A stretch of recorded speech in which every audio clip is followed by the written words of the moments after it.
When the world goes quiet, some voices still remain. Not every soul finds peace when the clock strikes 12. There are stories hidden in the shadows, whispers drifting between the living and the forgotten. Some stories linger, some souls don't leave.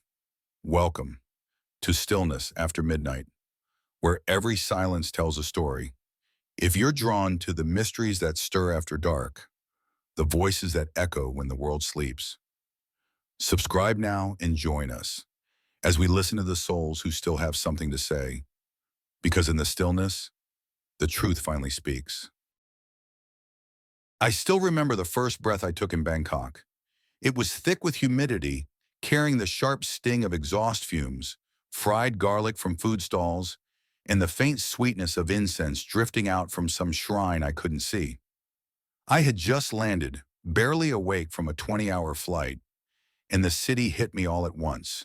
Noisy, bright, almost overwhelming. I thought it was just another place, another semester abroad, the kind of experience you could tuck into your memory and brag about years later. But if I had known what waited for me in Thailand, I would have never stepped off that plane.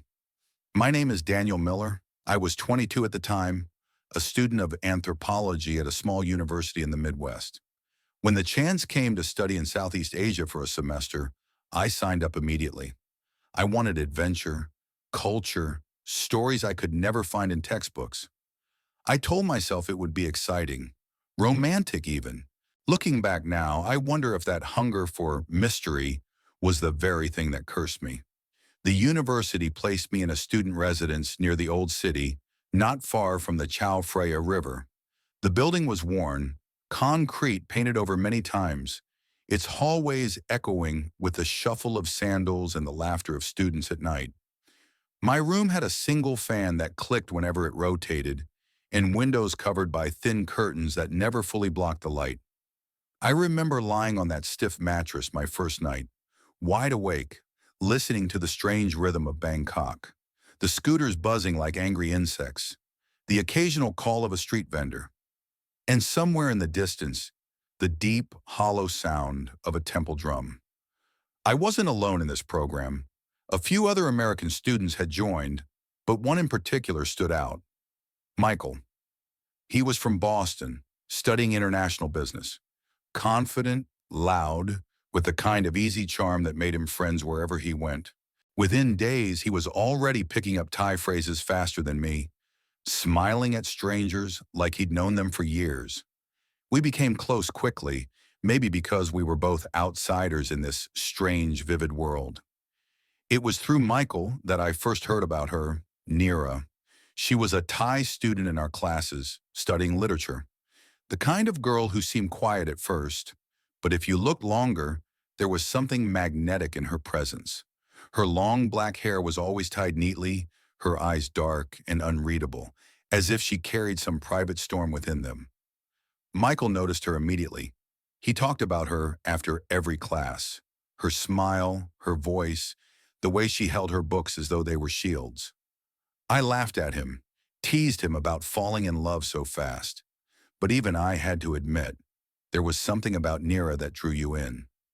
I didn't approach her much at first, but one evening, a group of us went to explore the old quarter. Lanterns glowed faintly above narrow streets, food stalls smoked with skewers of meat, and cats darted between our legs as we walked. That's when I finally spoke with Neera. Her English was careful but fluent, tinged with a soft accent that made every word sound melodic.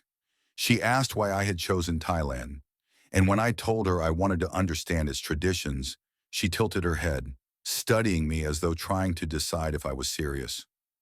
Some traditions, she said quietly, should not be studied, only respected.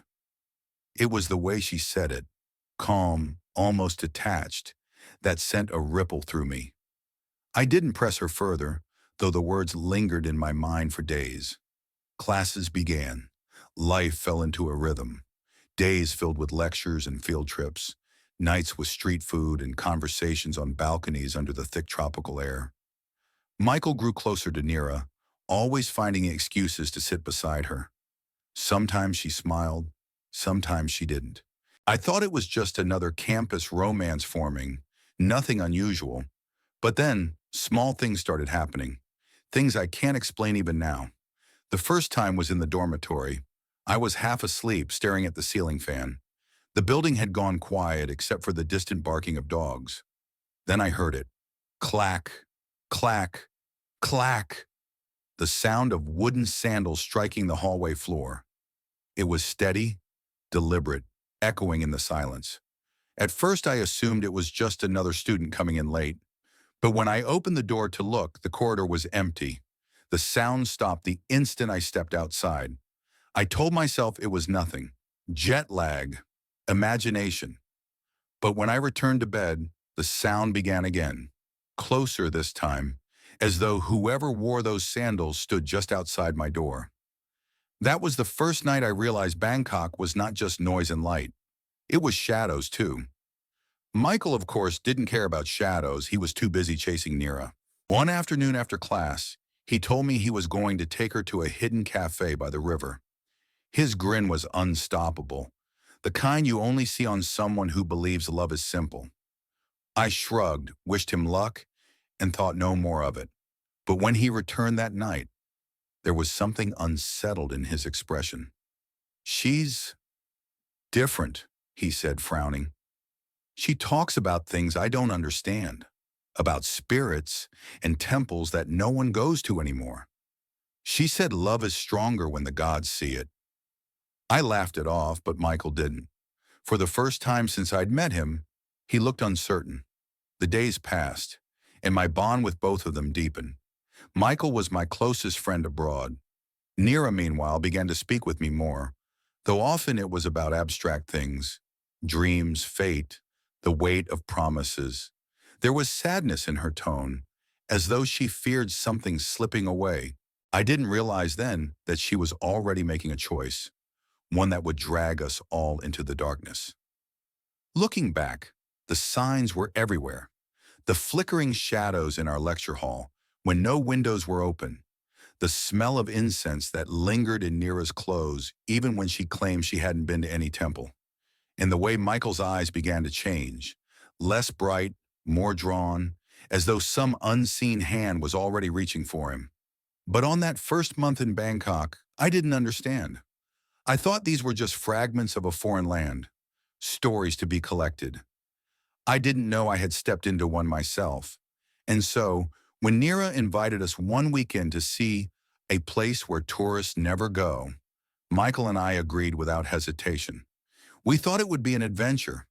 We didn't know it was the first step towards something neither of us could escape. That night, as I lay awake listening to the fan creak and the muffled heartbeat of the city, I heard the sandals again. Clack, clack, clack. Closer, more insistent. I pulled the covers up, telling myself I was safe. But deep down, I think something in me already knew. Bangkok had opened a door, and once you heard footsteps in an empty hall, that door could never be closed again. Bangkok has many faces. By day it is frantic and alive, filled with markets, temples, and motorbikes that weave like fish through a river of traffic. But once you move beyond the noise, past the neon signs and night bazaars, there are places where time feels different, slower, heavier. Places that seem forgotten, though you can still feel eyes watching you from their shadows. It was on one of those afternoons that Nira suggested we go exploring. Michael was ecstatic at the idea, as always. He wanted to impress her, to show he wasn't just another tourist passing through. I, on the other hand, hesitated. Something about her tone when she asked unsettled me. "There is an old shrine near the river," she had said. "Not many people know of it anymore. They say it is sleeping." "Sleeping?" I asked, half joking. She only smiled faintly, as if she hadn't heard me. The three of us took a tuk-tuk out of the city center, rattling past streets that grew narrower and darker with every turn. The driver hardly spoke. He only muttered something in Thai under his breath when Nira told him the destination.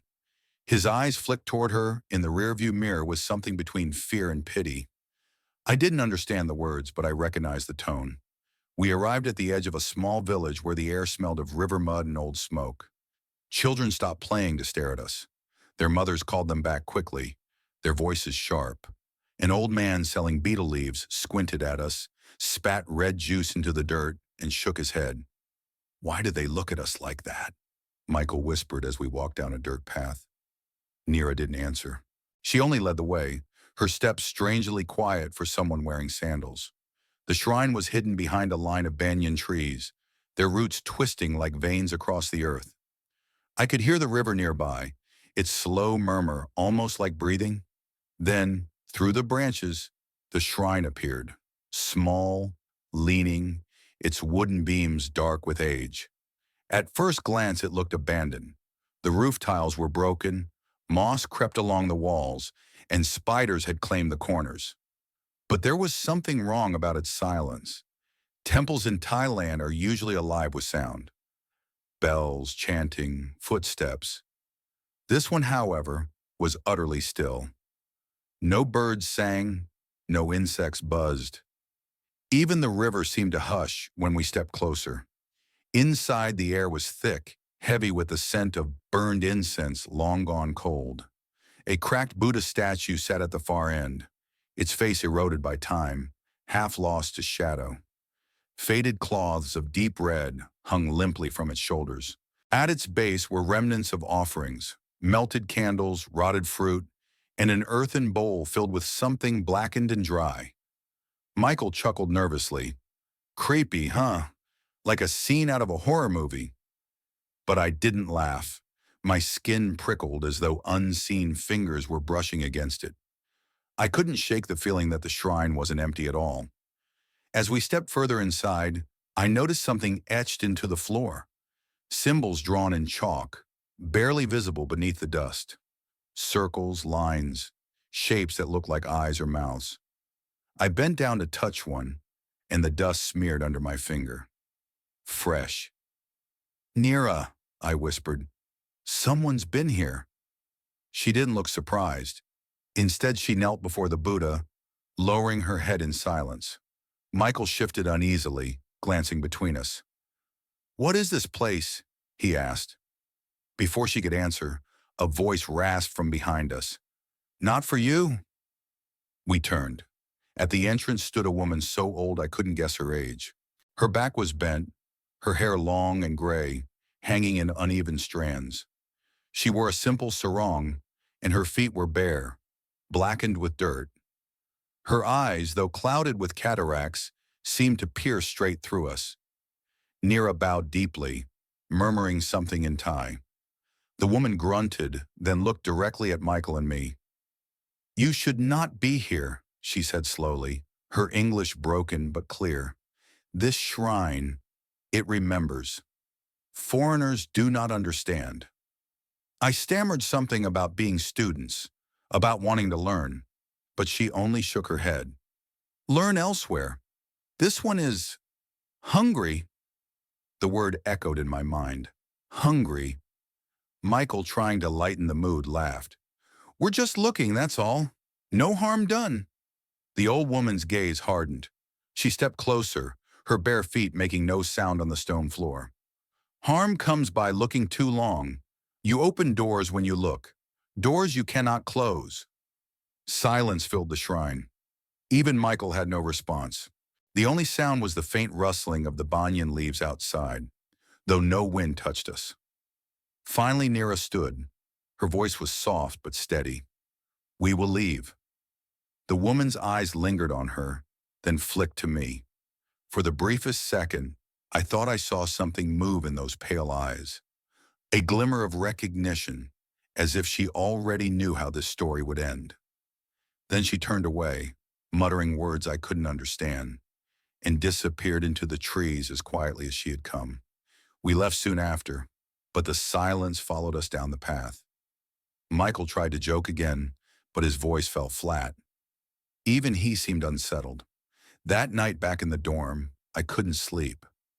Every time I closed my eyes, I saw the symbols on the shrine floor, circles within circles like eyes staring up from the earth. I told myself it was nothing, just a ruin, just superstition. But then, in the stillness of the night, I smelled it again. The faint sweetness of incense. Not from outside, but inside my room. I sat up, heart pounding. The curtains barely moved, yet I felt a draft across my skin. And then came the sound. Clack, clack, clack. The wooden sandals again, pacing just beyond my door. I waited, holding my breath, praying it would pass. But this time the sound didn't fade. It stopped right at my threshold, as though whoever or whatever it was stood, waiting, listening. I wanted to call out, to demand who was there, but the words stuck in my throat. Instead, I sat frozen in the darkness, staring at the door. After what felt like hours, the sound retreated, fading into silence. Yet the smell of incense lingered, heavy and cloying, until dawn broke. The next morning, Michael teased me for looking pale. Nira said nothing, but when her eyes met mine, there was something there. A knowledge, a warning she would not speak aloud. That was when I realized the shrine had not been just another ruin. It was something else, something awake. And we had already stepped too close. When you study abroad, you expect differences, food, language, customs, but you don't expect the stories people tell in hushed voices, stories that cling to them like shadows. It was after the shrine visit that Nira began to change.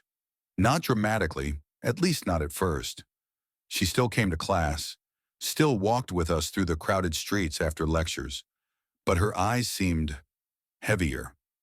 Sometimes she would fall silent in the middle of a conversation, staring at nothing, as if listening to a voice that wasn't ours.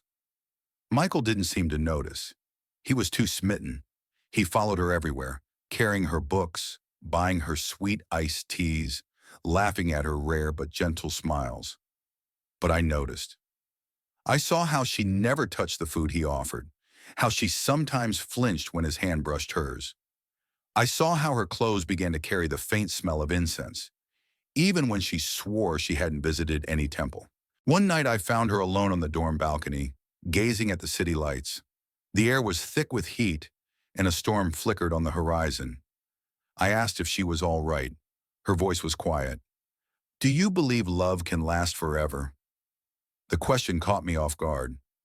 "I guess, if it's real, maybe." She turned to me then, her face pale in the glow of distant lightning. "Real love is not enough. People change. They forget. They leave." I tried to comfort her, saying that wasn't always true, but she only shook her head. "There are ways," she whispered, "ways to keep someone from leaving, even when their heart is weak." I frowned. "What do you mean?" But she didn't answer. She simply stared back at the storm, as though it were telling her secrets. It wasn't until a few days later that I heard the phrase for the first time, Ngai Tin Mao. It came from a Thai classmate, Pim, who had befriended us. She was lively, always gossiping, always laughing. But that day her laughter had an edge to it. We were eating noodles by the river when she leaned close, her eyes darting to Nira, who sat apart. "Do you know what she's thinking about?" Pim asked me in a whisper. I shrugged. She asked people about love charms, dangerous ones, the old kind. Pim lowered her voice further. "They call it Ngai Tin Mao, blood love charm." The words made my skin crawl. I asked her what it was. Pim hesitated, glancing around as though afraid the river itself might overhear. "It's an old ritual, very old. A sorcerer takes blood, usually from the woman, and mixes it with earth and ashes. Then he makes an offering, tying the soul of the one she loves to her forever. The man cannot leave. He cannot even think of another. But," she swallowed, her smile fading, "he also begins to die. Slowly, his spirit withers because it no longer belongs to him." I stared at her, waiting for her to laugh, to tell me it was just a ghost story. But Pim's eyes were serious. "People still do this?" I asked. "Some, in villages, not here in Bangkok. But sometimes," her gaze flicked toward Nira again, "sometimes people are desperate." I looked back at Nira. She was staring into her phone, unreadable, and I felt a chill crawl up my spine. That night I couldn't sleep. The storm that had lingered for days finally broke, and rain pounded against the dorm windows.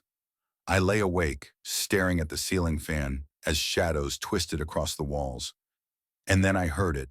Clack, clack, clack. The sandals again. This time, though, there was more. A whisper, just barely audible beneath the rain. A woman's voice speaking Thai words I couldn't understand. The sound was close, impossibly close, as though she were right by my bed. I sat up, heart hammering. The curtains fluttered though the window was shut. The whispering grew louder, pressing against my ears. I couldn't make out the words, but I felt their weight, like something being written inside me. Then just as suddenly, silence. The rain softened. The shadows stilled. And I was left alone in the dark, trembling. The next morning I told Michael. He laughed. "You're just freaking yourself out, man. Too many ghost stories. You've got to relax." But when I glanced at him closely, I saw his smile didn't reach his eyes. There were dark circles beneath them, and his skin seemed paler than usual. He looked tired, drained. Later that day, he pulled me aside. "Hey, between us," he said, lowering his voice, "do you think Nira likes me?" I hesitated. "Why?" "She said something weird last night. She said, 'You will never leave me, not even if you want to.'" He chuckled nervously. "Kinda intense, huh? But maybe it's just a translation thing." I didn't know what to say. That evening, Pim found me again. Her voice was urgent this time. "Tell your friend to be careful. If she really goes to a sorcerer, he will not come back the same." "What do you mean?" I asked. Pim's expression darkened. "The charm doesn't just bind his love, it binds his life. He will stay, yes, but he will be hollow, like a puppet, and one day he will stop altogether."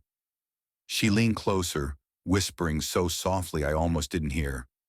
"And the girl who asked for it, she will be cursed too, because love taken by force is not love. It is a chain, and chains always break."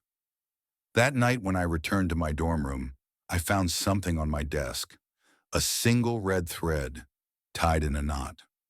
I hadn't left it there. For a long time, I just stared at it. My skin prickled with the memory of Pim's words. Blood, thread, chains. I wanted to throw it away, but I didn't.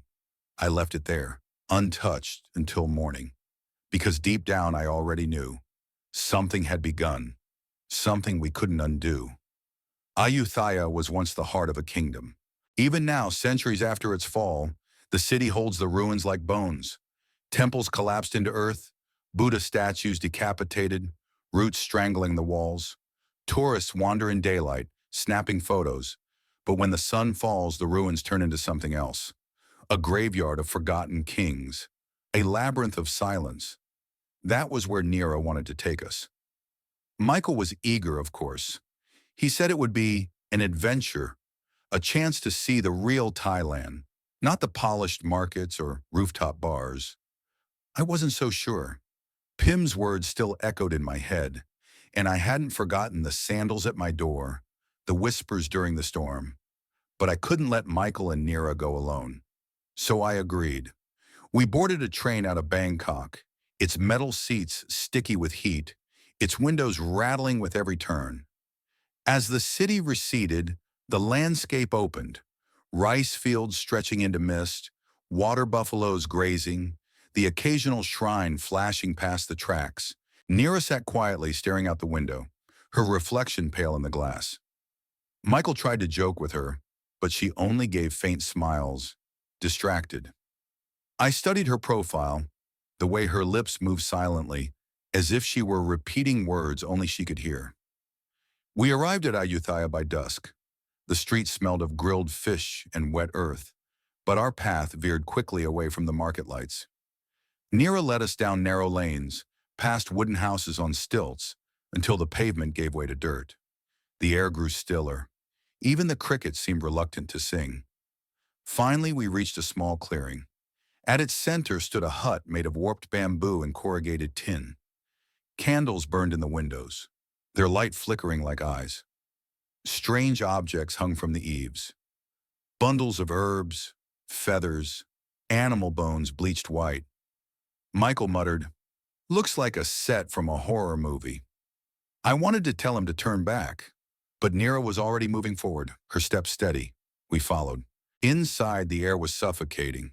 It smelled of incense, sweat, and something metallic, like rust or old blood. The walls were lined with charms, wooden dolls bound with string, jars filled with cloudy liquid, scraps of parchment scrawled with symbols I didn't recognize. At the far end sat a man. He was thin, almost skeletal, his skin stretched tight over his bones. His hair hung in thin black strands, though his beard was gray and tangled. His eyes were the worst, deep, bloodshot, with a gleam that made me feel as though he was peeling me open from the inside. He wore no shirt, only a sarong, his chest painted with soot-black markings. Before him sat a low table. On it, a clay bowl, a knife with a curved blade, and sticks of incense burning so fiercely the smoke seemed to writhe like living things. Nira knelt instantly, bowing her head to the ground. Michael and I exchanged nervous glances before following, though not as deeply. The man spoke in Thai, his voice rasping like dry leaves. Nira responded, her tone reverent. I caught only fragments, but one word returned again and again. Rack. Love. Then without warning, the man's gaze snapped to me. His lips curved into something between a smile and a sneer. He spoke a few words I didn't understand, but Nira translated softly. He says you should not watch. Foreign eyes bring foreign spirits. I swallowed hard. Then maybe I should... But Nira cut me off, her eyes fierce. No, stay. You are a witness. The sorcerer lit more incense, filling the room with choking smoke. He began to chant, a low guttural sound that seemed to vibrate through the floor. His hands moved in slow, deliberate gestures, tracing patterns in the air. Then he reached for the knife. My stomach tightened as he held it out to Nira. She extended her hand without hesitation. With one swift motion, he pricked her finger. A drop of blood swelled, bright against her pale skin, and fell into the clay bowl. Michael flinched. Jesus! But Nira's face remained calm, almost serene. The sorcerer mixed the blood with something from a pouch, dark powder that smelled of ashes. He stirred it with the knife, chanting faster now, his voice rising and falling like waves. The bowl hissed as though the mixture were alive. I watched, transfixed and horrified. The symbols on his chest seemed to shimmer in the candlelight. Shadows twisted on the walls, though the flames did not move. And beneath it all, I thought I heard a second voice chanting, a woman's voice, faint but insistent, echoing his words from somewhere unseen. Michael's face had gone pale. He leaned toward me, whispering, "This is messed up, man. We shouldn't be here." But we were. The sorcerer placed the bowl before Nira. She bowed again, pressing her forehead to the floor. He then turned his gaze to Michael. His eyes narrowed, his lips curling into a shape that was almost satisfied. He muttered something sharp. Nira translated, though her voice trembled now. He says, "The bond is made. The one you love will return to you. He will never leave." Michael blinked, confused. "Wait, what?" Nira lowered her eyes. "It is done." I felt my stomach lurch. The sorcerer struck a small gong, the sound reverberating through the hut. The candles flickered violently, then steadied. For a moment, everything was silent, oppressively, terrifyingly silent. And then I heard it, the sandals. Clack, clack, clack. But this time, they were inside the hut, moving slowly around us, though no one was there. My chest tightened, sweat breaking across my skin. Michael grabbed my arm. "What the hell is that?" The sorcerer ignored the sound. He only smiled, his eyes glinting. Nira closed her eyes, her lips moving silently. When the sound finally stopped, the sorcerer blew out the candles one by one, plunging us into near darkness. Only a single ember from the incense glowed faintly red. "It is finished," Nira whispered. We left the hut in silence. The air outside felt no freer. If anything, it was heavier, pressing down on my lungs. Michael kept shaking his head, muttering about how insane it all was. But Nira walked with a strange calm, as if a great burden had been lifted. I wanted to scream at her, to demand why she had done it, what she believed she had accomplished. But I couldn't. The words died in my throat. Because deep down, I knew. Something had answered her, and it was coming. I had almost convinced myself that nothing would come of it. The train ride back from Ayutthaya had been silent, Michael half asleep against the window, Nira gazing into the distance with that strange calmness still clinging to her. The memory of the sorcerer's hut, of the blood and the chanting, felt unreal, like a fever dream. I wanted to believe it had been nothing but theater, a performance for those desperate enough to pay. But I was wrong. 2 nights later, he appeared. It was just past midnight when someone knocked on the dormitory door. Not the sharp rap of a visitor, but a slow, deliberate knock. 3 times. Then silence. Michael stirred in his bunk, muttering. I froze, listening. Another knock came. Thud, thud, thud. I rose, heart hammering, and went to the door. Through the peephole, I saw him. Anorak. I knew it was him because I had seen photographs. Michael had shown me once, mocking him as the guy she used to date. In those pictures, he had been smiling, handsome in a modest way, with kind eyes. The man outside the door looked the same, yet not. His clothes were wrinkled, his skin ashen, and his eyes were vacant, reflecting the dim hallway light without recognition. I whispered, Michael, wake up. He groaned, annoyed, but when he finally dragged himself over and looked, his face went pale. What the hell, that's... Before he could finish, Nira appeared. She must have been waiting, because she stepped into the hallway with unnatural speed. She didn't even look at me or Michael. She went straight to him. Anorak, she breathed, her voice trembling with joy. And then he moved, not like a man greeting the woman he loved, not with surprise or passion or even confusion. He simply turned his head slowly toward her, as though responding to a command. His lips parted, but no words came, only a faint exhale, dry as dust. Yet Nira smiled, tears streaming down her face. She touched his cheek tenderly, ignoring how cold his skin must have felt. You came back. You will never leave me again. I felt a chill deeper than any I had ever known. Michael whispered in my ear, Jesus, man. It worked. That sorcerer. It actually worked. But his voice carried no triumph, only dread. From that night on, Anorak was simply there. No one questioned his presence. He wasn't enrolled at the university, yet somehow he slipped through unnoticed. He stayed with Nira in her small apartment, emerging occasionally to sit silently beside her in the cafeteria or to walk at her side across campus. Always silent, always hollow. People stared, of course. They whispered that he was strange, that something was wrong with him. Some even said he smelled faintly of smoke and earth, as if he had crawled from a grave. But no one dared confront Nira. Her devotion to him was fierce, almost frightening. Michael tried to laugh it off at first. Well, she got what she wanted, right? Guess true love wins. But I could see the unease gnawing at him. He had been the one pursuing her. And now, instead of winning her heart, he was watching her cling to a man who seemed more ghost than human. One evening, I found Michael alone in the dorm lounge, staring into a half-empty beer can. His eyes were bloodshot, his hands trembling. He's not alive, he muttered. I sat across from him. What do you mean? I mean, he's not right. Haven't you noticed? He never eats. He never blinks. Sometimes I swear he doesn't breathe unless she's looking at him. Michael's voice broke.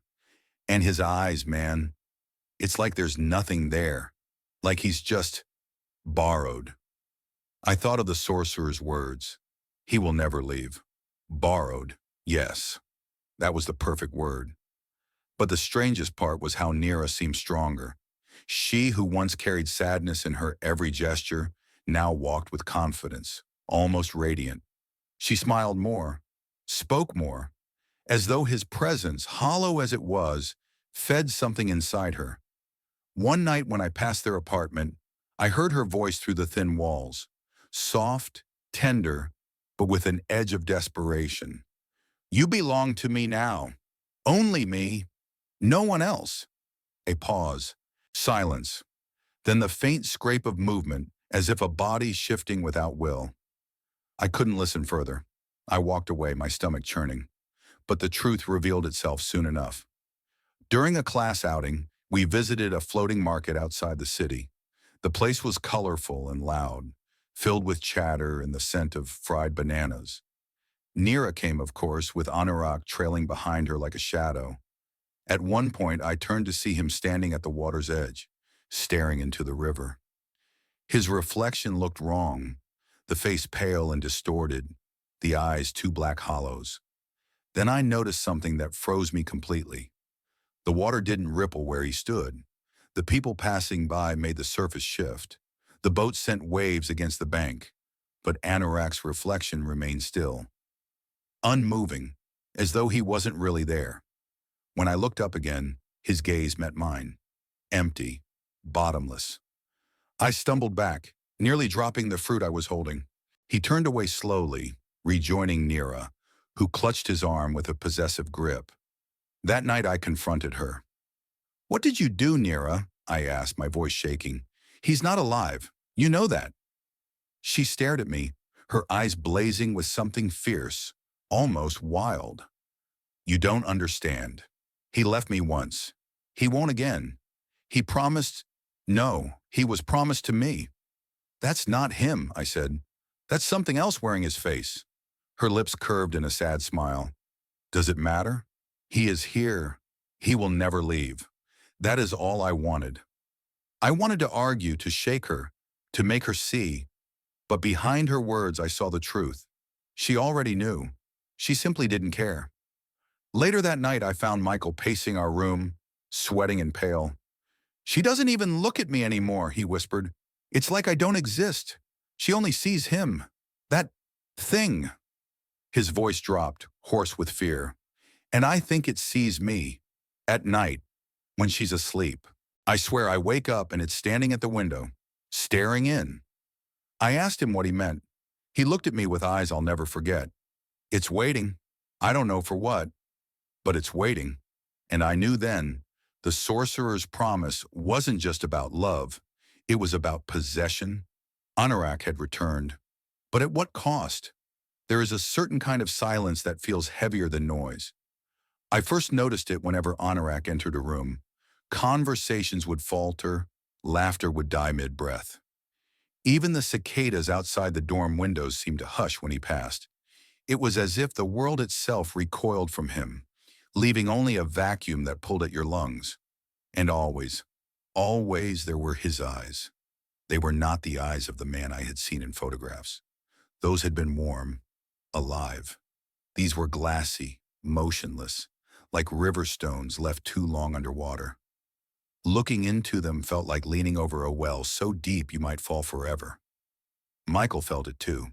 He had grown restless, shadows under his eyes, a jitter in his movements. He avoided Nira now, avoided Anurag, but avoidance wasn't enough. Wherever we went, cafeteria, courtyard, library, sooner or later we would find them there. Nira's hand clutching Anurag's arm, Anurag staring blankly ahead. "I can't sleep," Michael confessed one night, pacing our room. His hands shook as he lit one cigarette after another. "Every time I close my eyes, I see him, just standing there, watching." "Maybe you're dreaming," I said weakly. He shot me a glare, pupils wide. "Dreaming? Do you think I don't know the difference? Last night I woke up and he was in here, in our room, just standing by the door." I felt a chill run through me. "What did he do?" "Nothing," Michael whispered. "That's the worst part. He just stood there. Then he turned and left. But I know he was here. I could smell him. I almost asked what he meant, but stopped, because I already knew. That faint smell of earth and smoke that clung to Anorak like damp clothes. The days blurred together after that. Classes lost meaning. I couldn't focus. My attention was always drawn to them, to her smile brighter now than I had ever seen it, to his silence, his shadow trailing her like an obedient dog or a chained corpse. One evening, the three of us sat in the courtyard, the air thick with the scent of jasmine. Nira leaned against Anorak, her face alight with bliss. Michael sat across from them, jaw clenched, fingers twitching as though restraining himself from reaching out. Finally, he muttered, "Why doesn't he talk? Why doesn't he look at anyone but you?" Nira's eyes flicked to him, sharp as knives. "He has nothing to say to anyone else." Michael's laugh was bitter, hollow. "You think this is love? He's like a puppet. You're carrying around a corpse and calling it love." The words hung in the air like poison. Anorak turned his head then, slowly, deliberately, and looked at Michael. For the first time, the gaze was unbearable. Not angry, not sorrowful. Empty, as if something inside those hollow eyes recognized Michael not as a rival, but as prey. Michael froze, his bravado collapsing. He whispered, "Don't look at me like that." But Anurak did not look away. It lasted only a few seconds, yet it felt eternal. When Anurak finally turned back to Nira, Michael bolted to his feet, muttering curses, and stormed off. I stayed, too stunned to move, too afraid to follow. That night, Michael didn't return to our room. I found him at dawn, slumped in the stairwell, shaking. His shirt was damp with sweat, his eyes bloodshot. "He followed me," he whispered hoarsely. "All night, everywhere I went. I could hear his footsteps behind me, but whenever I turned around, no one was there. Until—" He broke off, trembling violently. "Until what?" I pressed. His voice cracked. "Until I looked in the mirror of the restroom. He was standing behind me, his face right next to mine. But when I spun around, nothing." He buried his face in his hands. "I think I'm losing my mind." I wanted to comfort him, but what comfort could I offer when I too had begun to feel the weight of that emptiness pressing into my dreams? When I too woke in the night certain that someone stood just beyond the curtain? It grew worse. Michael stopped going to classes. He barely ate. He flinched at shadows, muttered to himself, drank until his hands were steady. His obsession with Nira turned bitter, festering. Sometimes he raged, swearing he would tear Anorak apart. Other times he begged me to help him save her. "She doesn't see it," he pleaded one night. "She doesn't see that thing isn't him. He's hollow. He's wrong. She's blind. We have to do something before it's too late." But too late for what? That answer came soon enough. A week later, during a monsoon downpour, Michael burst into our room, soaked and wild-eyed. "Come with me," he demanded. I followed reluctantly, rain lashing my face, as he dragged me toward Nira's apartment. Through the window I saw them, Nira and Anorak. She was seated cross-legged on the floor, chanting softly, her hands pressed against his chest. He sat motionless, eyes unblinking, as if receiving her words like commands. Michael's voice broke beside me. "Do you see it? She's feeding him. She's keeping him alive." Before I could stop him, he banged on the door. Nira opened it, her expression blazing with fury. "What are you doing here?" Michael shoved past her, pointing at Anorak. "That's not your boyfriend. That's a shell. Can't you see? Look at his eyes." Anorak slowly turned his head, those hollow eyes fixed on Michael again. The room seemed to tilt, my ears filled with a low ringing, as though the world itself recoiled. Nira's voice was cold. "Get out." Michael stood his ground, trembling. "No, I won't let you destroy yourself for this abomination." Then Anorak rose to his feet, not quickly, not like a man reacting in anger, but with dreadful slowness, joints creaking, as though remembering how to move. He stepped toward Michael, one foot dragging slightly against the floor. Michael stumbled back. terror flooding his face. "Stay away from me!" But Anorak did not stop. He raised his hand. Not in violence, at least not at first. He simply placed it on Michael's chest, and Michael screamed. Not from pain exactly, but from something deeper. His body convulsed as if the touch had drained the strength from his bones. His eyes rolled back, his knees buckled. I grabbed him, pulling him away, breaking the contact. He collapsed against me, gasping, pale as chalk. Nira shrieked, clutching Anorak. "Don't touch him! Don't you dare touch him!" Her words were not for Michael. They were for me, for daring to pull Michael away from her beloved hollow shell. I dragged Michael out into the rain, his sobs lost in the storm. When we were finally safe in our room, he clutched my arm, eyes wild. "He's not human. He's empty inside. And if we don't stop this, he'll take her soul. He'll take mine too."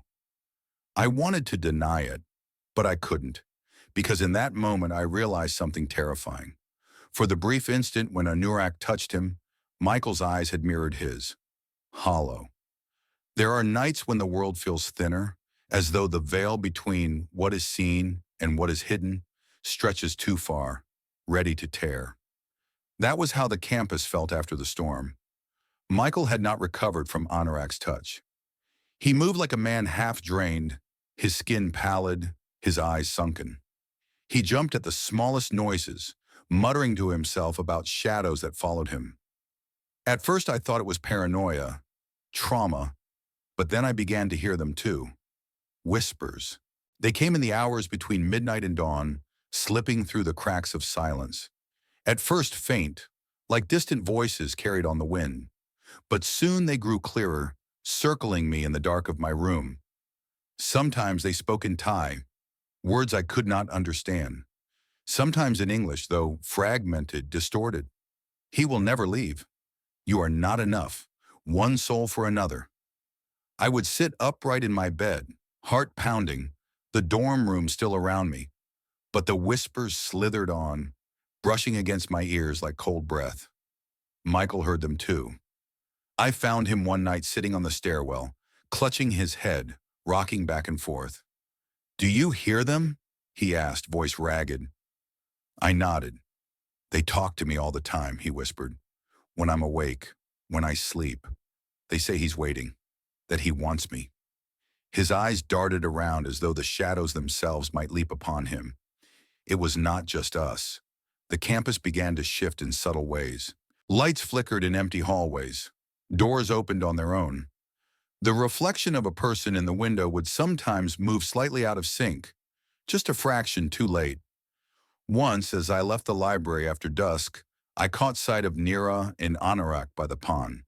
She was kneeling, whispering into his ear, her hands gripping his lifeless face. But what froze me was not them. It was their shadows on the ground. They didn't match. Nira's shadow bent and swayed in rhythm with her movements. But Anorak's shadow, it lagged, like a marionette out of sync with its puppeteer. And for a heartbeat, I could have sworn it turned its head toward me, even though his body did not. I ran. Michael grew worse. He stopped shaving, stopped bathing. He spent hours at the window staring at the courtyard as though expecting something or someone. One evening I approached him carefully. "You need rest. If we don't do something, you'll lose yourself." He turned slowly to me. His eyes were rimmed with red, but what unsettled me most was the emptiness in them, a hollowness creeping in, as though the same disease that had taken Anorak was now seeping into him. "I think he's inside me," Michael said softly. My throat went dry. "What do you mean?" "When he touched me that night, something passed into me. I feel it moving, like worms under my skin. Sometimes when I look in the mirror, it's not me staring back." I wanted to argue to comfort him, but I remembered his reflection in the restroom mirror, the way he had described Anorak standing behind him, and I remembered what I had seen in his eyes when Anorak touched him. Hollow. That night I woke to the sound of footsteps outside my door. Slow, deliberate. I froze, listening. They stopped right outside, and then came the faint scrape of fingernails against the wood. I forced myself to peek through the peephole. No one was there. But when I turned back, Michael was sitting upright in his bed, eyes wide open. "He's here," he whispered. I wanted to tell him it was just his imagination, but then I noticed his pupils. They weren't reflecting the faint glow of the streetlight. They were absorbing it, black and bottomless. And then I heard it, the whispers, louder now, filling the room. Not one voice, but many, overlapping, weaving into a tapestry of dread. Give him your eyes. Give him your breath. One soul for another. Michael clutched his head, screaming. I grabbed his shoulders, shaking him, but his body convulsed violently, like something inside was trying to claw its way out. Then, just as suddenly, he went still. His eyes rolled forward. Blank. He stared at me with that same hollow emptiness I had seen in Anorak. "Michael?" I whispered. He smiled, a slow, unnatural smile. In a voice not quite his own, he murmured, "He's almost ready." Then he collapsed, unconscious. I sat there in the dark, trembling, the whispers fading into silence. For the first time I understood. This was never just about Nira's wish, never just about binding Anorak.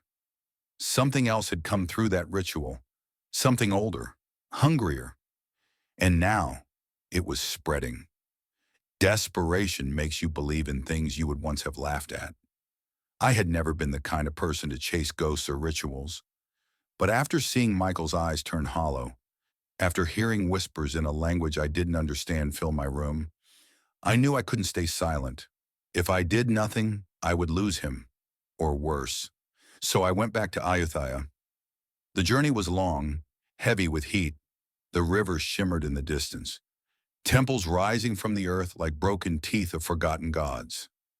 Every step deeper into the old city felt like a step backward in time, into a place where the air itself carried secrets. I found the sorcerer's hut at dusk. The old wooden door was shut, incense smoke curling from within. For a moment I hesitated. What could I even say? How could I explain what I had seen? But before I could knock, the door creaked open. The old man stood there, thinner than I remembered, eyes glinting in the fading light. "I told her not to come," he said before I could speak. His voice was a rasp, as though dragged from the bottom of a well. "You know who I'm talking about," I whispered. His gaze pierced me. "The girl. She begged for him back. She would not listen." I stepped inside. The air was thick with herbs, dried roots, jars of liquid that looked almost black. Strange symbols were scrawled across the walls in faded red ink. "She used the ritual," I said. "Now, he's not the same. And my friend, he's changing too." The sorcerer lowered himself onto a mat, his bones cracking like branches. He gestured for me to sit. "You do not understand," he murmured. "Ngai Tin Mao is not a charm for love. It is a chain for the soul. She thought she wanted his heart, but the ritual takes more than the heart. It binds flesh, spirit, and shadow. What came back to her is not the man she lost. It is only a vessel." I swallowed hard. Then what happened to his soul? The old man's eyes clouded. "Lost, buried under the weight of her desire. And now the vessel hungers. It seeks others. That is why your friend suffers. He has been touched by the Hollow One. His essence is being drawn out." The word struck me like a blow. "So he's dying?" "Not dying." The sorcerer shook his head slowly. "Changing. Soon he will be hollow too. The ritual does not create one vessel. It spreads. It consumes. One by one, those close to her will fall." My hands trembled. "There must be a way to stop it." The sorcerer's laugh was dry, bitter. "To stop it? Once begun, Ngai Tin Mao cannot be undone by human hands. It is fed by sacrifice, by blood." I stared at him, horrified. "Sacrifice?" He nodded. The girl gave her blood. That opened the gate. But blood alone is not enough. The charm feeds on longing, jealousy, despair. That is why it thrives now. Her obsession, your friend's envy, even your fear, it feeds the hollow one. I thought of Michael's trembling hands, his haunted eyes.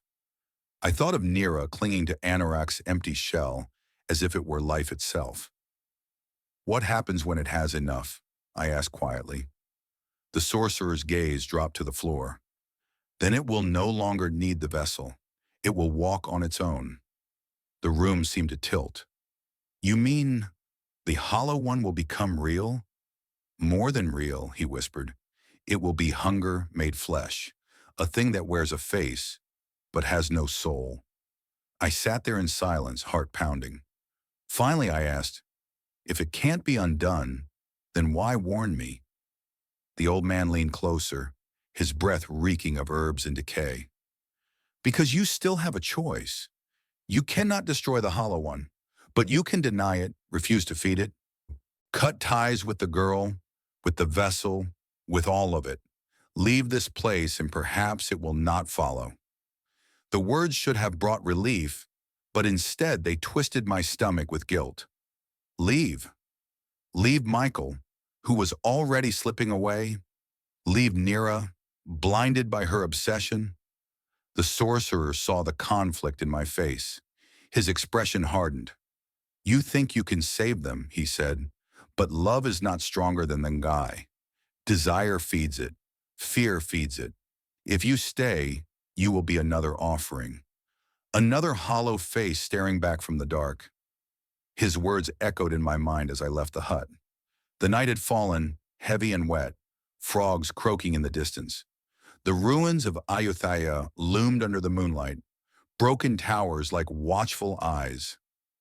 For a moment I thought I saw movement among the stones, a figure standing far away, too still, too pale. Watching. I walked faster. The train ride back to Bangkok was long and silent. My reflection in the darkened window seemed unfamiliar, my eyes shadowed, weary. When I returned to the dorm, Michael was waiting. He sat on the floor outside our door, knees drawn up, rocking gently. They followed you, he said without looking at me. My blood went cold. What? He lifted his head slowly. His smile was wrong, too wide. You can't run, he whispered. The shadows already know your name. Behind him, the corridor light flickered. For a split second, his shadow stretched across the wall. Too long, too thin, bending at angles no human body could. I froze, remembering the sorcerer's words. Another hollow face staring back from the dark. There is something unsettling about mirrors. They pretend to show you the truth, but they never really do. Since the night I returned from Ayutthaya, I had grown wary of them. Every bathroom, every window at night, every gleam of glass felt like a trap. My reflection didn't seem entirely my own anymore. Sometimes its eyes lingered a second too long. Sometimes the mouth twitched when mine did not. But it was Michael who suffered most. He covered the mirror in our dorm with a sheet. He refused to enter bathrooms alone. He claimed that his reflection was no longer a reflection at all, but him, the hollow one, staring back. One evening I found him crouched in the corner, knees pressed to his chest. His breathing was shallow, his shirt clinging with sweat. "They're in the glass," he whispered. "Everywhere I look. Watching." I tried to soothe him, but he grabbed my wrist with surprising strength. His nails dug into my skin. "Promise me," he hissed. "If I change, if my eyes go like his, you'll stop me." I couldn't answer, because I wasn't sure I had the courage. That night the whispers returned, louder than ever. They slithered around the room, echoing from the walls, from the floor, from inside my head. The vessel is open, one soul for another. The mirror is the gate. I pressed my palms against my ears, but the voices only grew stronger. Across the room, Michael writhed in his bed, clutching his head, screaming words I couldn't understand. Then, silence. The kind of silence that rings, that burns. I dared to look up. The sheet covering the mirror had slipped, and in its surface I saw us. But it wasn't us. Michael's reflection was standing, though his real body was still curled on the bed. In the glass, he stood tall, his face calm, his eyes hollow. My reflection was beside him, but its lips were moving, whispering words I couldn't hear, while I sat frozen in silence. And between us, behind us, loomed another shape. Taller, thinner, its features blurred, but its eyes clear. Two pits of endless dark. I stumbled back, knocking over the lamp. The room plunged into shadow. "Don't look at it!" Michael shrieked. "Don't look!" But I couldn't tear my gaze away. The reflections began to move toward the surface, pressing closer, as if the glass were only a veil of water. Their hands stretched outward, their mouths whispering. The tall figure loomed larger, bending its head toward me. Then Michael hurled the lamp at the mirror. The glass shattered, exploding into a rain of shards. The reflections dissolved into fragments of twisted faces, scattering across the floor. The whispers stopped. We sat in the dark, breathing hard, hearts racing. For a moment I thought it was over, but then I noticed one shard lying near my foot, a sliver no larger than a coin, and in it a single eye blinked at me.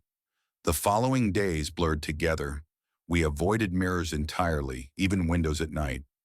We lived in perpetual half-darkness, curtains drawn, lights dimmed.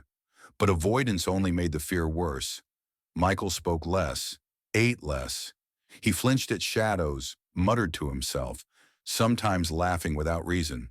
Once I woke to find him standing over my bed, his head tilted at an unnatural angle, whispering something under his breath.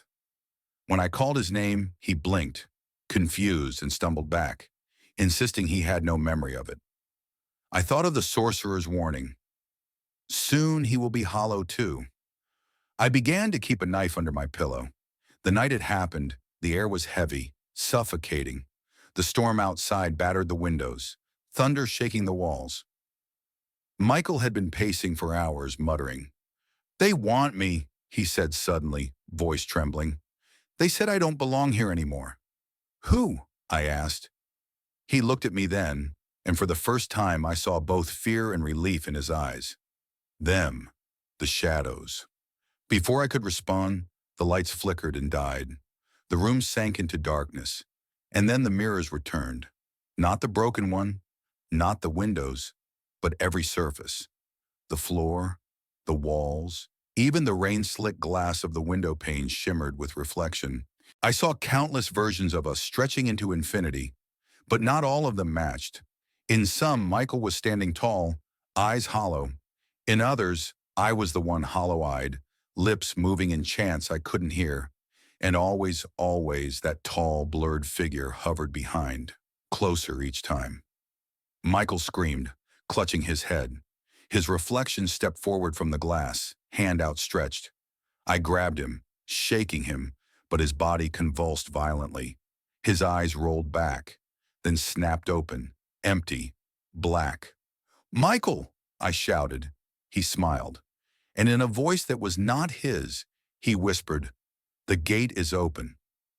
The reflection surged, hands pressing against the glass, mouths opening in silent screams.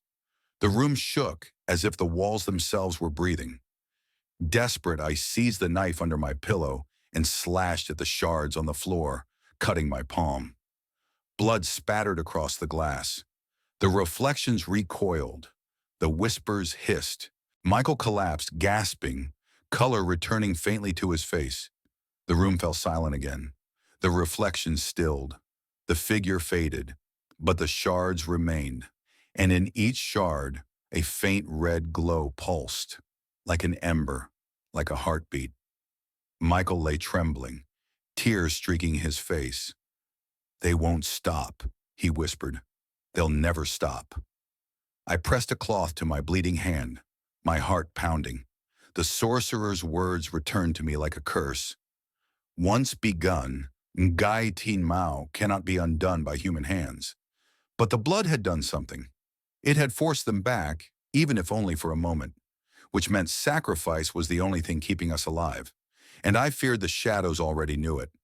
There are moments in life when you know you have crossed a threshold, when the path behind you has burned to ash, and there is no return. For Nira, that threshold was long behind her. I didn't see her for days after the mirror incident. Michael was too weak to attend class, and I barely left his side, terrified that if I looked away for even a moment, the Hollow One would claim him. But word traveled fast through the campus. Nira had stopped showing up to lectures. Her dorm room was often locked, curtains drawn tight. Some said they heard voices late at night, whispers in Thai, low chanting that didn't sound human. Others swore they saw her walking the courtyard with Anorak, his face pale, his steps uneven, as if strings pulled him from above. When I finally forced myself to check on her, I found her in the old campus chapel. The place was abandoned, its wooden beams sagging, candles melted into the stone floor. She was kneeling before a small shrine, incense smoke coiling around her like phantom fingers. Beside her stood Anorak. No, not Anorak, but the vessel wearing his face. His eyes were empty, his skin was gray, yet she clung to him as though he were still alive. "Nira," I said softly. She turned, startled, her face pale but fierce. "You shouldn't be here. I had to come. You need to stop this." Her hands tightened on Anorak's arm. "Stop? Do you know how long I prayed for him?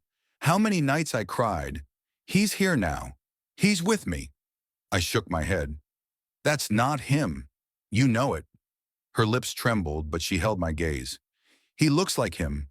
He touches me like him. He whispers to me at night." A shiver ran through me. "Those whispers aren't his." Her expression hardened. "You don't understand. Love isn't gentle. It's hunger. It's need. And I would rather have this than nothing at all." I took a step closer, lowering my voice. "Michael is dying, Nira. Whatever this ritual is, it's spreading. It won't stop with him. It won't stop with you." For the first time, doubt flickered in her eyes. She glanced at Anorak, who stared blankly at nothing, unmoving except for the faint rise and fall of his chest. "I paid the price," she whispered. "I gave my blood. I gave my soul. Why should anyone else suffer?" "Because that's how curses work," I wanted to say. "They don't stop at one offering. They devour until nothing is left." Before I could speak, Anurak's head turned sharply toward me. His eyes locked onto mine, empty and endless. And then he smiled. Nira gasped, clutching him tighter. "You see? He's still here." But I knew better. That smile was not love. It was hunger. That night, Michael worsened. He woke screaming, clawing at his own skin as though something crawled beneath it. I tried to hold him down, but he thrashed violently, his voice not his own. "She called me," he hissed. "She opened the door. Now he walks." I begged him to fight, but his eyes rolled back, his voice echoing as though layered with another. "The blood was given. The price will be paid." The room chilled, breath fogging in the air. Shadows stretched unnaturally along the walls. Then, silence. Michael collapsed, unconscious, his body limp in my arms. I sat awake the rest of the night, knife in hand, afraid to close my eyes. The next morning I went back to Nira. Her room was dark, curtains drawn. The air smelled of incense and something sour, like rotting flowers. She sat on the floor, her hair unkempt, eyes wild. Anorak lay beside her, motionless except for the occasional twitch of his fingers. "You have to end this," I told her. She laughed, a hollow, broken sound. "End it? Don't you see? I am the ritual. It lives because I live. If I stop, he goes away.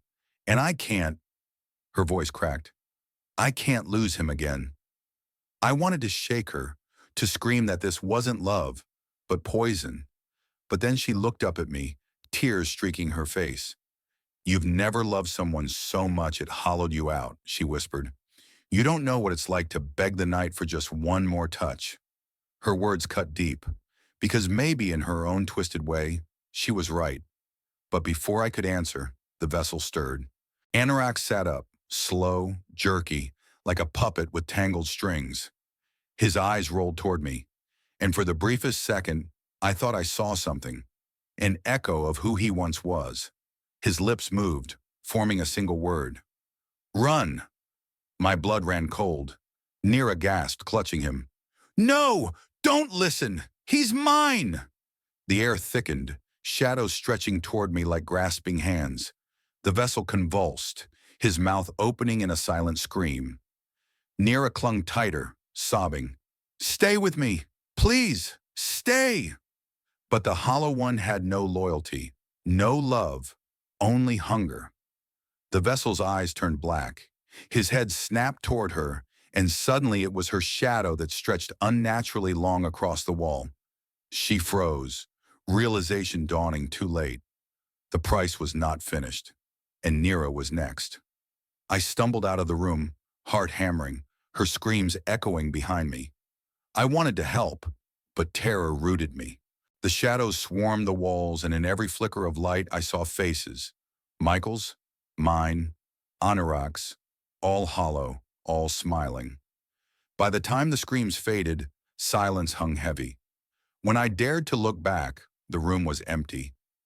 No Nira, no Anorak, only the lingering scent of incense, and on the wall, scrawled in something dark, were the words, "The price of desire is never paid by one alone." I returned to Michael in silence, my heart numb. He stirred weakly, his face pale, lips cracked. "Is it over?" he whispered. I couldn't answer, because deep down I knew the truth. It was only beginning. The night after Nira vanished, the campus changed. It wasn't something you could point to, no announcement, no sudden disaster. But the air itself shifted, heavier, charged, like a storm that refused to break. Students whispered of strange dreams. Doors opened by themselves. Candles sputtered in the temple without wind. And Michael was no longer Michael. His body was frail, his skin waxen, his voice a whisper barely above breath. But his eyes were endless. Some nights they were the same hollow black I had seen in Anorak. Other nights they gleamed red, as if fire burned behind them. He rarely ate, he rarely slept, and yet he smiled. "They're coming," he murmured one night, as I tried to coax him to drink water. "The feast is ready." "What feast?" I demanded. He tilted his head, eyes focusing on something I couldn't see. "All of them, all who ache, all who long. They are food, and it's so hungry." I grabbed his shoulders, shaking him. "Fight it, Michael! Don't let it in!" He only smiled wider. "It's already inside." That evening, the campus fell unnaturally quiet. I had never known silence could be so loud. No laughter, no footsteps, not even the usual chorus of frogs from the lotus ponds. Just stillness, as if the world were holding its breath. And then I heard it, the sound of many feet shuffling across the courtyard, slow and uneven. I stepped to the window. Dozens of students wandered aimlessly, their faces blank, their eyes vacant. They moved as if in a trance, drawn toward the old chapel where Nira had made her prayers. Their shadows stretched unnaturally long, flickering like flames, though no light touched them. A procession of the hollow. I turned to Michael, who was now standing, swaying gently. He smiled at me, lips cracked, teeth faintly red. "It begins," he whispered. Before I could stop him, he walked out into the night, joining the throng. I followed. I had no choice. The procession led us to the chapel. The air grew thick, suffocating, reeking of incense and iron. The doors creaked open on their own, welcoming the crowd. Inside, the altar glowed faintly, candles burning, though no one had lit them.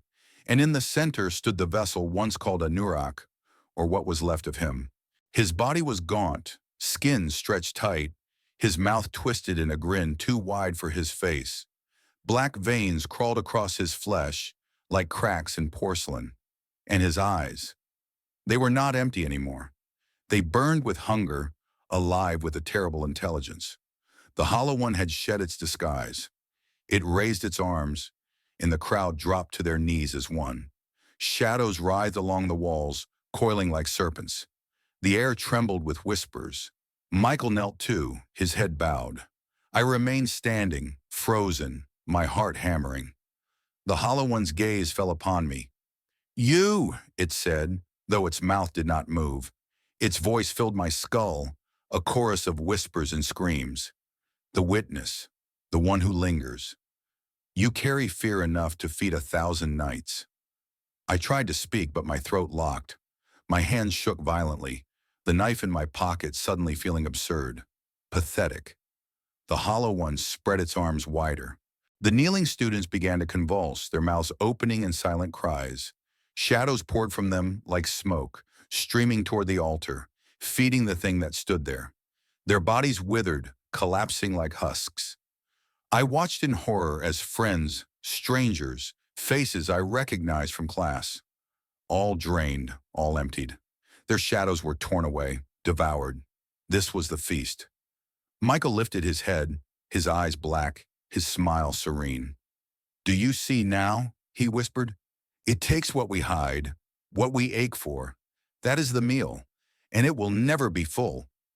I lunged toward him, grabbing his arm. "We have to stop this." But his skin was cold, almost waxy.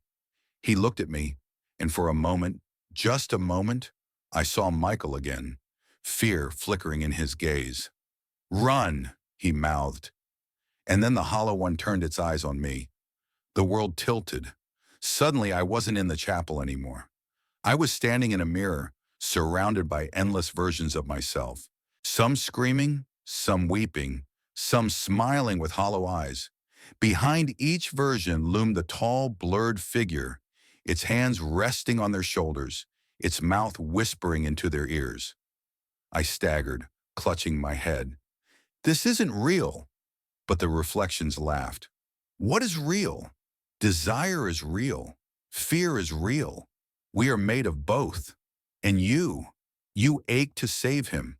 You ache to believe your love is enough. That ache will feed us forever." I fell to my knees, choking. Shadows coiled around my arms, my throat tightening like ropes. Then, blood. Warm. Sharp. I looked down.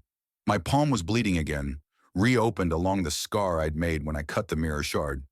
My blood dripped to the ground, and where it fell, the shadows recoiled, hissing. The Hollow One shrieked, a sound like glass shattering in my skull. The illusion cracked, the mirrors fractured. I was back in the chapel, on my knees, gasping. The altar shook, candles exploding in bursts of flame. The Hollow One staggered, its grin faltering. But the crowd was still kneeling, still feeding it. And Michael was among them. His body convulsed, his eyes rolling back. I crawled to him, shaking him desperately. "Michael, fight it! Please!"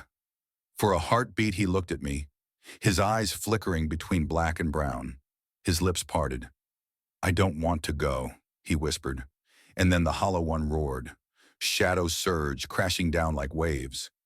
The last thing I remember was being pulled into darkness, Michael's hand slipping from mine, and the sound of 1,000 hollow mouths opening wide.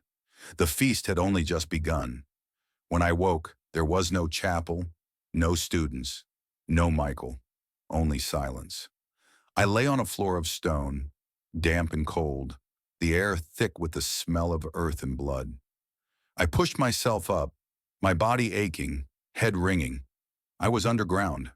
The chamber stretched endlessly, its walls lined with thousands of mirrors, tall, thin, jagged. Each one shimmered faintly, their surfaces breathing like living skin. And in every mirror I saw them. Michael, Neera, Anurag, students I recognized, strangers I did not. Their reflections stared back at me, their mouths moving silently, their eyes hollow. The Hollow One's feast. I staggered forward, my hand brushing one of the mirrors.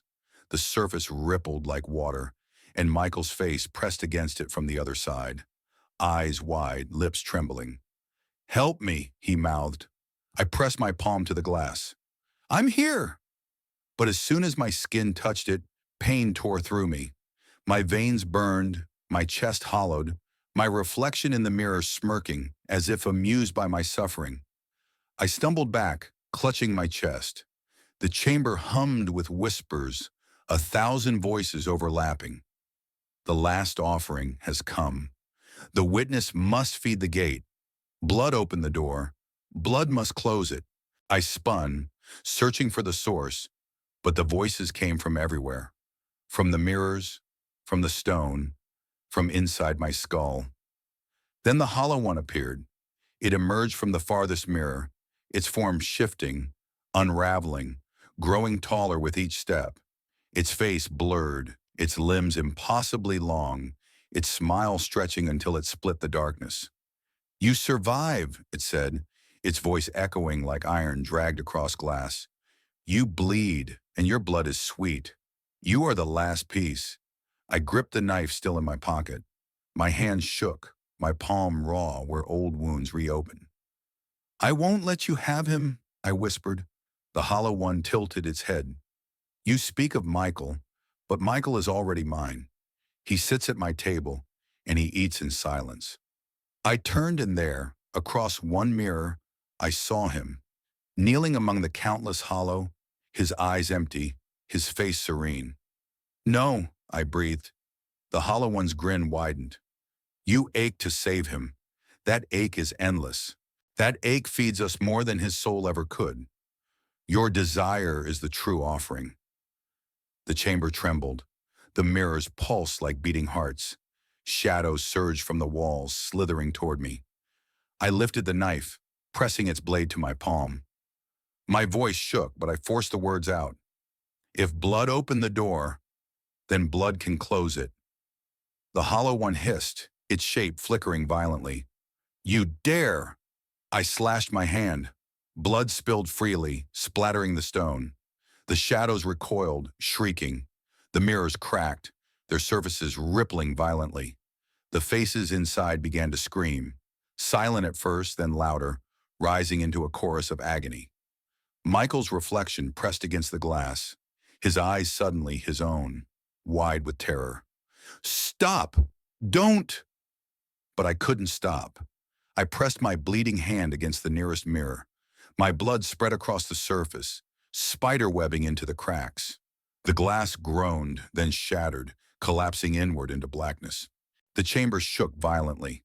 One by one, mirrors began to fall, exploding into shards. Shadows shrieked, writhing as they dissolved. The hollow one staggered, its form unraveling. "Fool!" it roared. "You cannot close what you are." The words struck me like ice, and then I understood. The ritual had needed a witness, someone to carry the story, someone to bleed willingly, to open the gate wide enough for the feast. That someone was me. The mirrors weren't prisons. They were doors. And with every drop of my blood, I was not closing them. I was binding myself to them. Michael's scream echoed as his reflection was pulled into the darkness. His face vanished, swallowed by the void. I fell to my knees, the knife slipping from my hand. My vision blurred, my body hollowing. I could feel it, my shadow stretching, twisting, breaking free from me. The hollow one loomed above, grinning wide. Yes, at last, the gatekeeper. I tried to scream, but my voice was gone. Only whispers poured from my lips. Whispers not my own. The chamber dissolved into endless dark. The mirrors shattered into nothing, and I fell, endlessly, into silence. When I woke again, I was back in my dorm. The morning sun streamed through the curtains. The room was ordinary, quiet. Michael's bed was neatly made, as though no one had ever slept there. For a moment I thought it had been a dream. But then I looked in the mirror. My reflection smiled back at me, and I hadn't smiled at all. There are nights when I still hear them. The whispers, the footsteps in the hall, the laughter of students long gone. I try to ignore them. I try to pretend I am free. But when I pass by glass, by water, by the faint gleam of a shop window at night, I see them. Michael, Nira, Anurag, all hollow, all waiting. And sometimes I see someone new, myself, standing just behind me, smiling. The price of desire is never paid by one alone. Now I know what that means, because I am paying it still. Thanks for watching the whole video. Please give me a like and subscribe to the channel to watch more interesting stories.